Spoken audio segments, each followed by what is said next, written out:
GM ETHDenver 2024. Hi everyone, my name is Bianca Buzea. I'm head of DevRel at Lukso, also the founder of DevRel Uni, and today I have with me some awesome DevRel panelists. Maybe we start with a round of intros. Emily, do you want to go first? Yeah, okay, cool. I'll start. I'm Emily. I work in developer relations for the Linea team. That's my introduction.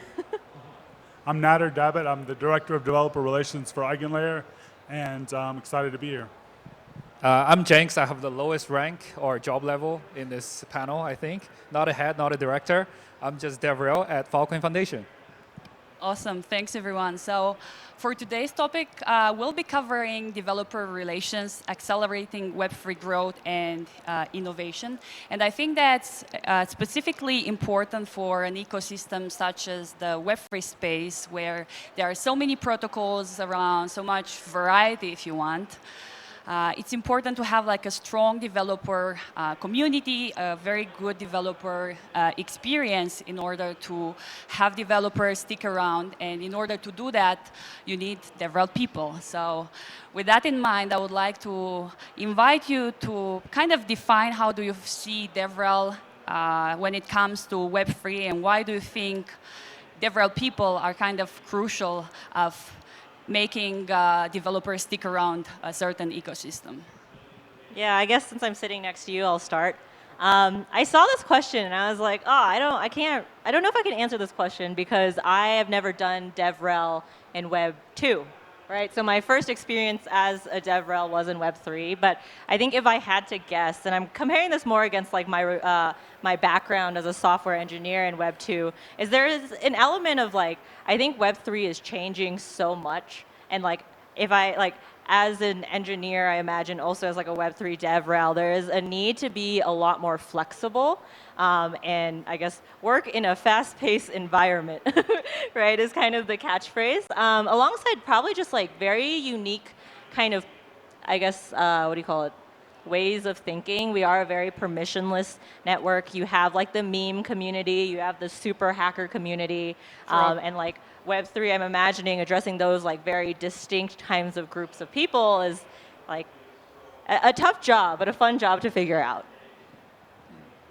I think that with, can everyone hear me okay? Yeah, okay.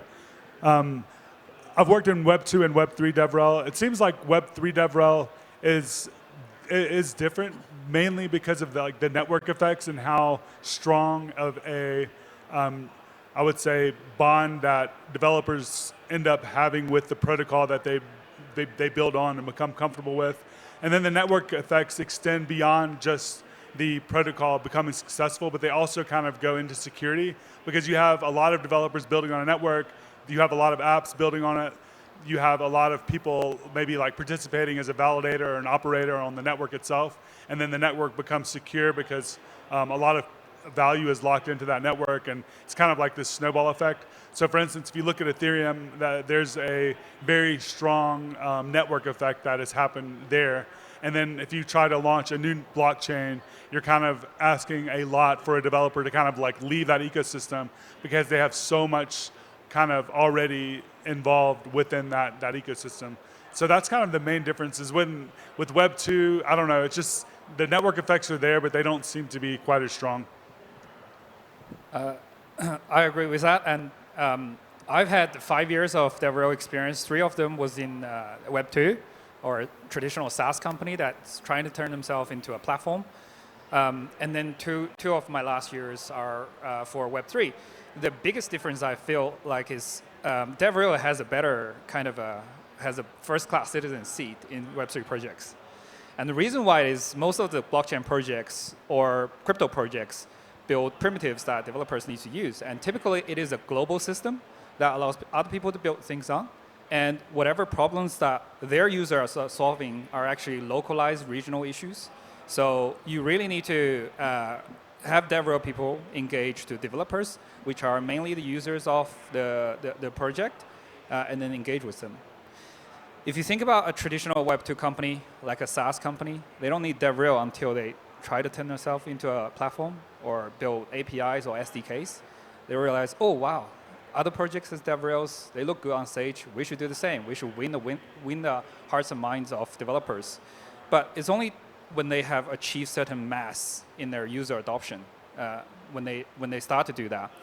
But Web3 does it completely reversely. If you think about that, Web3 companies have, before building a single line of code, they have users already. They have followers already. So they understand that community is their asset. Developer is their important customers. So they understand the value of DevRel. So I feel like more valued here in Web3, even though it's a tougher job.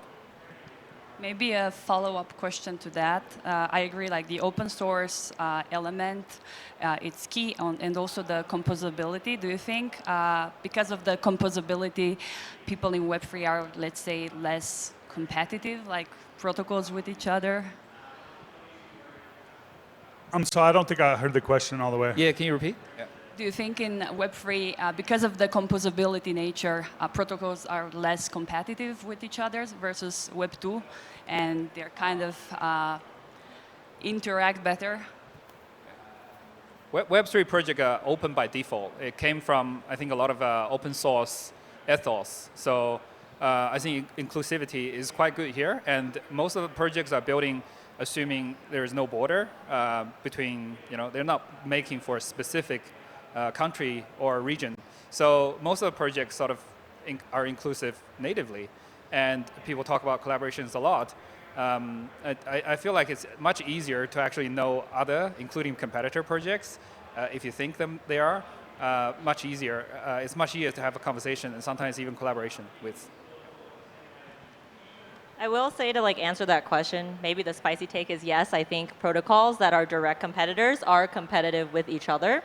But I think because we are in Web3 and in general, the ethos is very much building things together. We are competitive in a collaborative way. I think I see this especially, so I'm on the Linea team. We're a ZK roll-up, right? Amongst the cryptographers, when I get to kind of sit in their circles, it's really funny because, I think on the outside, people see it as very much how do we capture mind share, which is true to an extent, right? But then there's also kind of the underlying thing of research in general is very much hinged upon copying each other's work and then making it better, right? And I think to that effect, it's not that competitive because if you're doing something really cool, actually let me build on that, let me ask you questions, and everyone is very open with the information that they have. Yeah. I mean, yeah, I think that there's that, we as people that are working in this space, and DevRel at least, don't seem to be competitive with our friends. Obviously we're working on things that are often competing with each other, but I don't see any negative types of engagement on social media or in person. I don't really see that sort of thing. But the teams are, yeah, definitely competing with each other hardcore. And often you'll see teams launch something that is almost completely unnecessary. A million of those things already exist. They, instead of collaborating with what's already out there and trying to make it better, want to monetize a new token because it's very simple in this space. So they do that, and then they hire people to go advocate on behalf of that product. And it just doesn't make sense a lot of times, the product itself. And therefore, the competing product doesn't really differentiate. So I think that's kind of the main difference that I see in Web 2 and Web 3. I feel like most of the Web 2 companies truly often have something to offer that's different. But I think often in Web 3 we see people launch something just because they can make money off of it. Yeah, when we were in Lisbon last year in Web Summit, I think the event organizer put us and Polkadot really separate, because they think we're in Web3, we're competing against each other. We want to be as far as possible. But really what we're after is actually network effects. All the projects are after that. So we like to be cluttered together, even though if we are sort of competing in protocol level. That's a good take. Maybe we shift a bit focus. Do you have specific examples where DevRel teams have kind of unlocked growth and innovation within certain protocols with different initiatives? I mean, I don't know if you guys know this, but I feel like it's pretty obvious, Patrick Collins' course and its relationship to Chainlink in terms of unlocking the community and the mind share and market share that Chainlink has right now. I mean, it's a fantastic product, right? But there's, I think, something very tangible about your first tool or your first introduction to something, and like it kind of clicking, when you want to build something with the price feed, like, and the very first thing you think about is like during my journey, Chainlink is what I used. I think that is like the canonical example, right?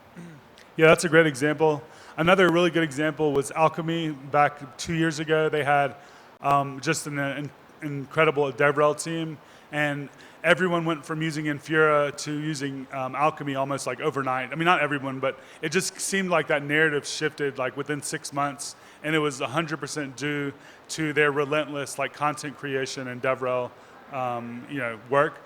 That team has now kind of moved on, and I don't see it as like much right now, but people still use Alchemy based on what happened 2 years ago, and I thought that was just kind of interesting. Well, also, Alchemy's great, and Infura's great. They're both great.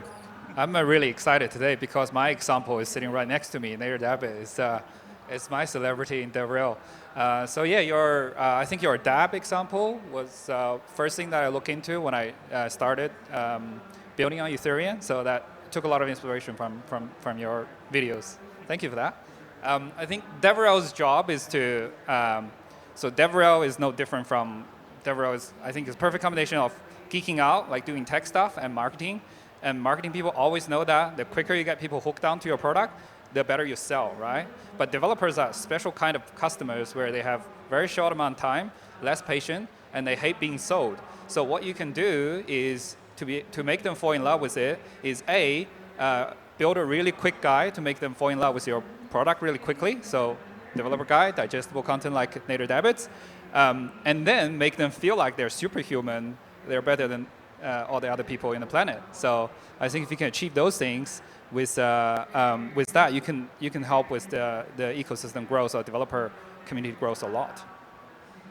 I agree with that, and also, yeah, indeed, I think the educational element that DevRels do plays a crucial role and has enabled multiple protocols to be very successful because of their strong DevRel teams.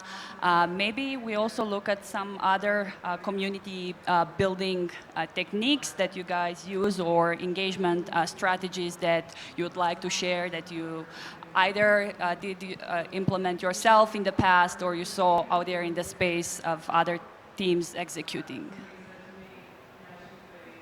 Okay, I guess I'll just keep going first because I sit here. I actually think this is a really interesting question, especially from like a layer 2 perspective that just launched. So I guess background history, right? I used to work on the Truffle team, which was very much like developer focused. The success of it was based on like pure developers. But then I guess I switched over to the Linea team, right?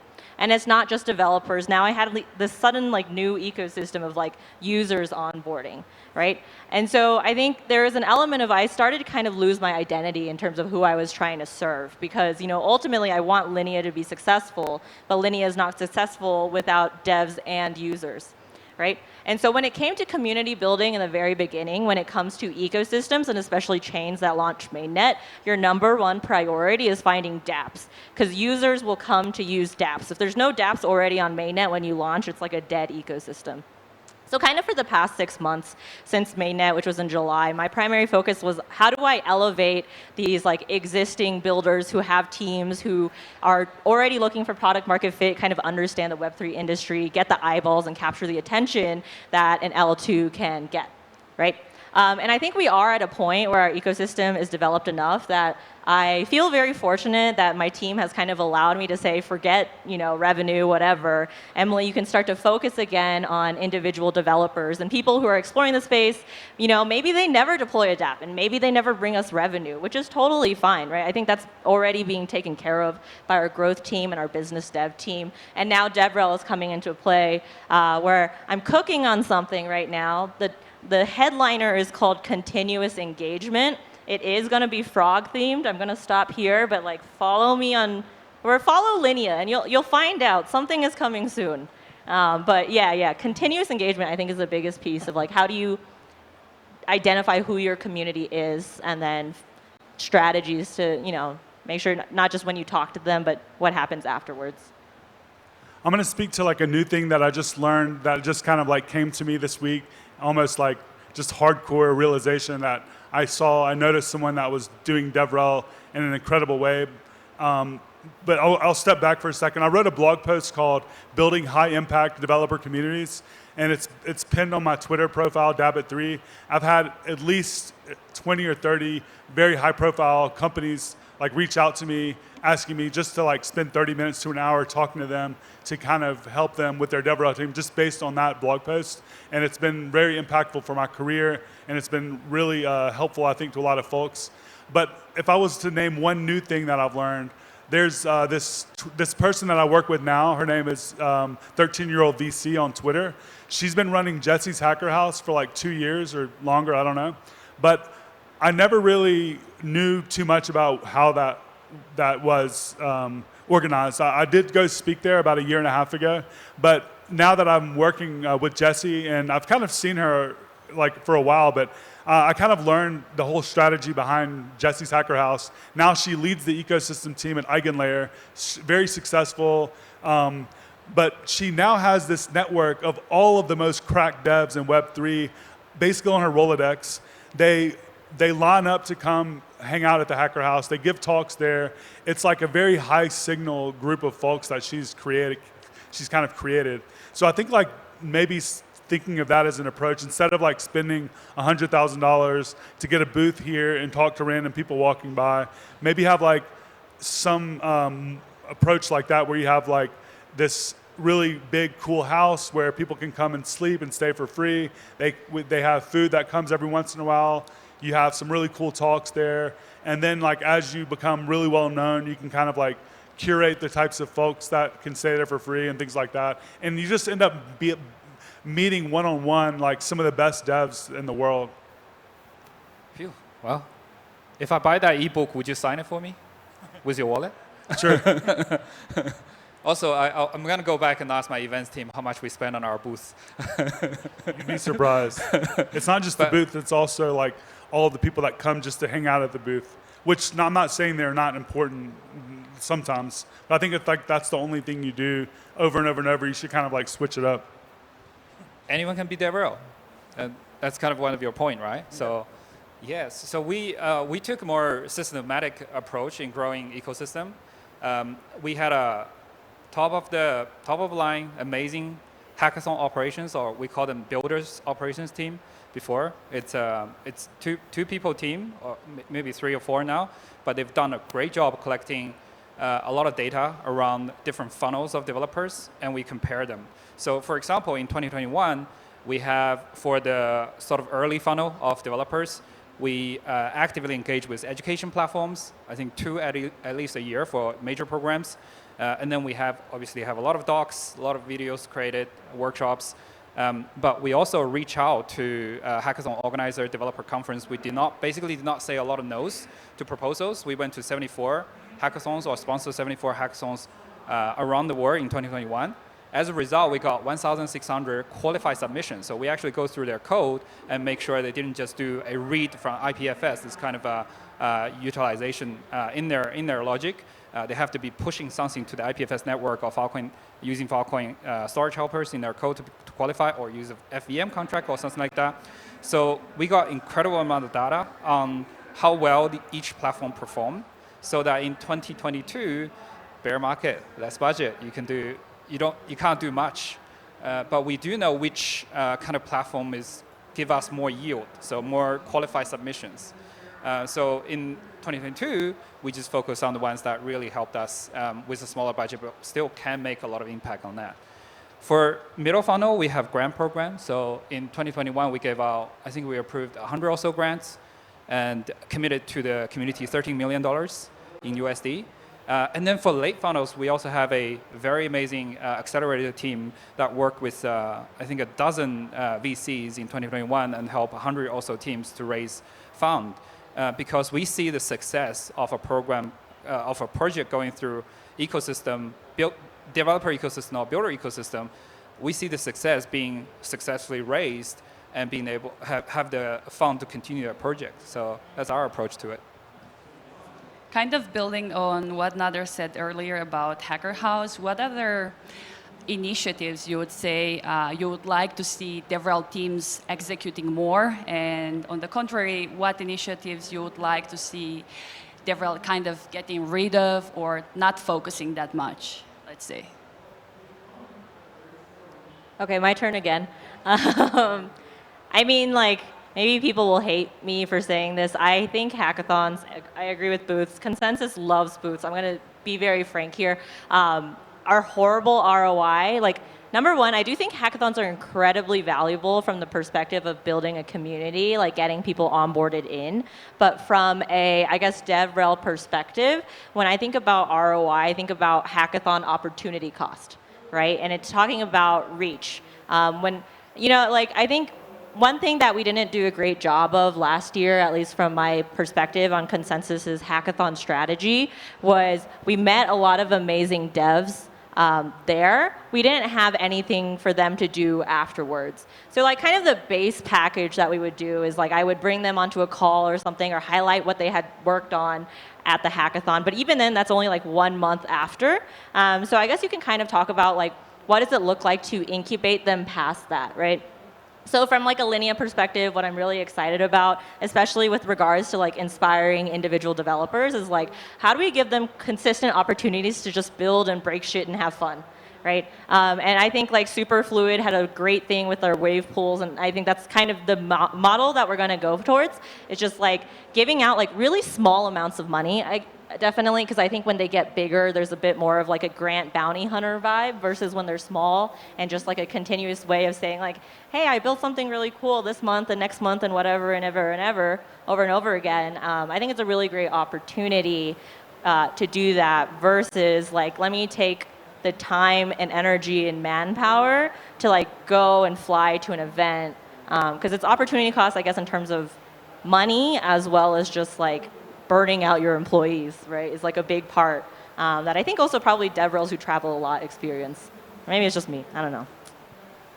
I think like one thing that I've learned in the last few years with Web3 DevRel is like if you can do one really, really high impact virtual hackathon a year that you actually spend a lot of time, thought, and resources putting it into, you can reach a lot more people with just less resources, but everyone in the world can participate, and you can get a ton of people like engaged and involved, and it'll be more impactful than like 10 in-person hackathons if you do it really right.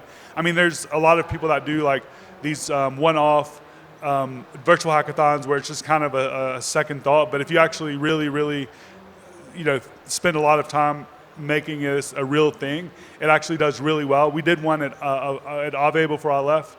We had like 360 submissions, which was really, really a lot for us. It was an order of magnitude more than we ever had really seen at an in-person hackathon. And it was less money than we typically spent in an in-person hackathon. So 10x return. I would say like you do one of those a year and you do maybe 6 big in-person hackathons a year, and that's kind of it. Like she said, like you end up getting burnt out. You're on the road.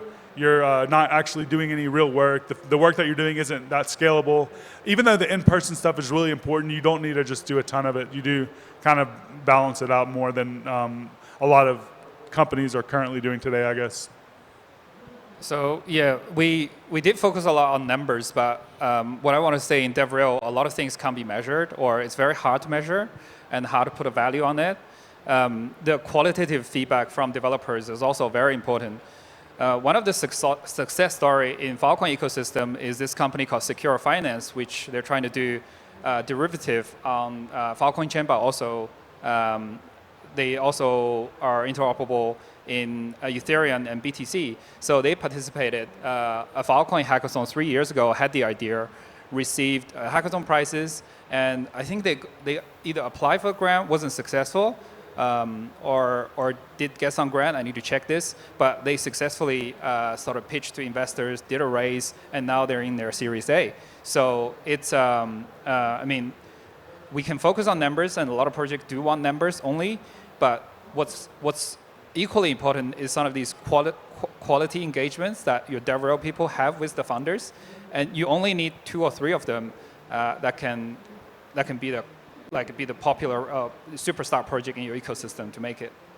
Yeah, 100%. I think that they're important to do, but like if you do one in every region, one really big one in every region, you're hitting like the whole world, and then you're not. So there's these people, and I respect the hell out of them. Actually, I would do this shit if I was a little younger, right? But they basically go to every hackathon and they just win prizes and then they go to the next one. But they're not actually continuing to build on those apps after they leave. And it's really, I would say, not a big ROI for the people that are companies coming in and hoping to get those builders to build something significant.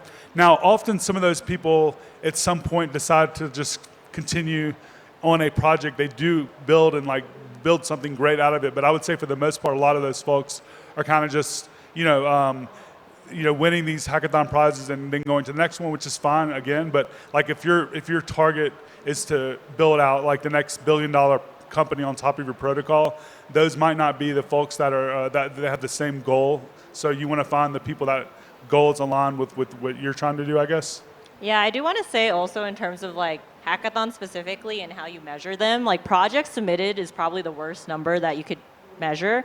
I think what I'm really looking for, especially now as we look into 2024 in terms of how I want to change, where I see LineaDevrel going, is I think a few things, right? The first thing is just how often are you continuing to build? And that's going to be something you have to do with GitHub scraping as well. But I think people forget about maybe one other type of person where it's maybe you don't start your own project, but how many of the developers did you interact with actually get a job in Web3? So maybe they're not contributing as a founder or something, but how many people did we land that became an engineer and something like that? And I don't hear that a lot. I don't know how you would actually capture that information, but it is something that I want to find out a way.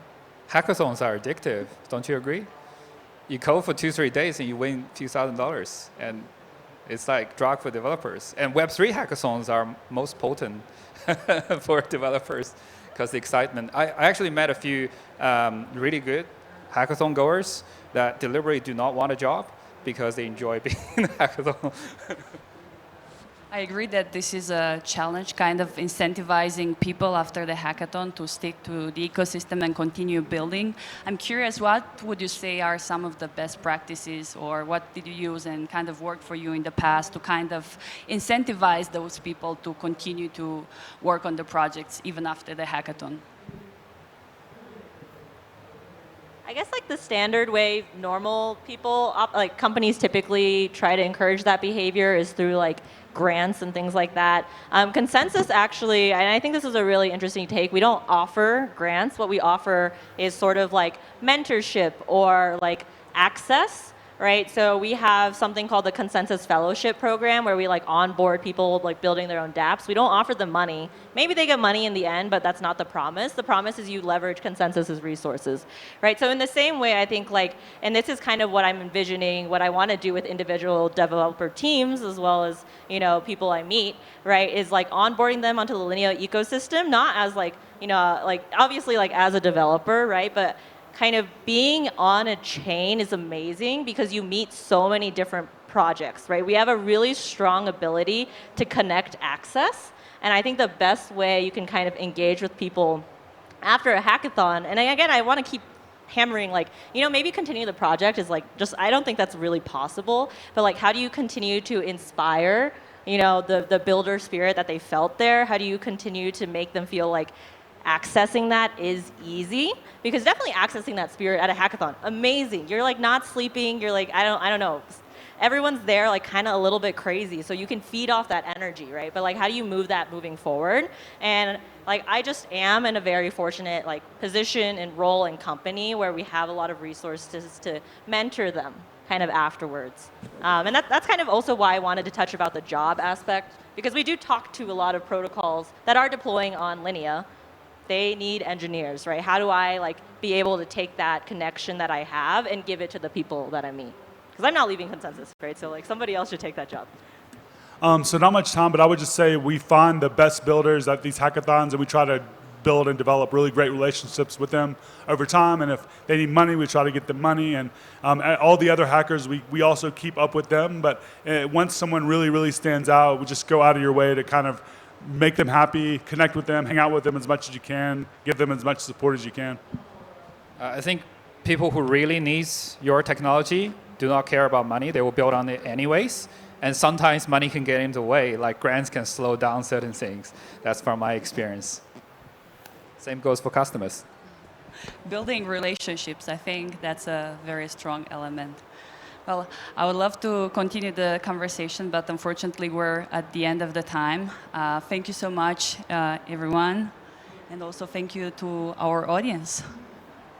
Thank you for having us. Thank you.